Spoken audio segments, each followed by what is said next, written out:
जखम मिलल ऐसन काम करे ना दवाई रे। जान हमर कइले बा हमसे बेवफाई रे। हाँ जखम मिलल ऐसन काम करे ना दवाई रे। जान हमर कइले बा हमसे बेवफाई रे। हो टूटल दिलवा के कैसे समझाई रे। मनाई रे टूटल दिलवा के कैसे समझाई रे। मनाई रे जखम मिलल ऐसन काम करे ना दवाई रे। जान हमर कइले बा हमसे बेवफाई रे। हो टूटल दिलवा के कैसे समझाई रे। मनाई रे टूटल दिलवा के कैसे समझाई रे।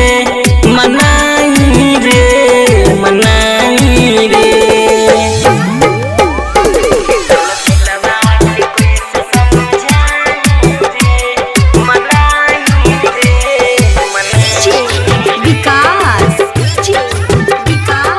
Recording by A to Z Dhaka. Matiyar Kala Sitamarhi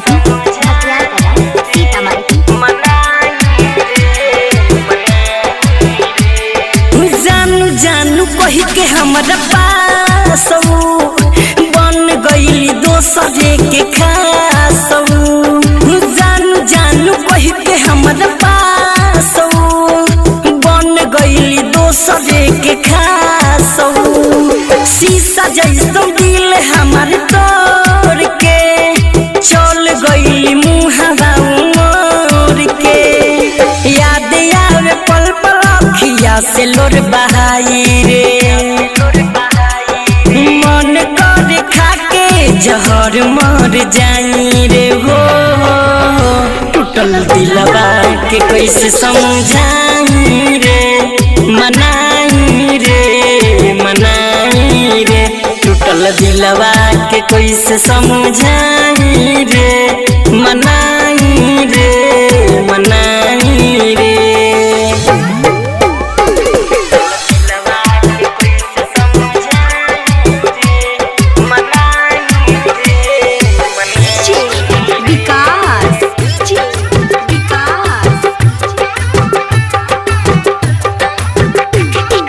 मटियार कला सीतामढ़ी।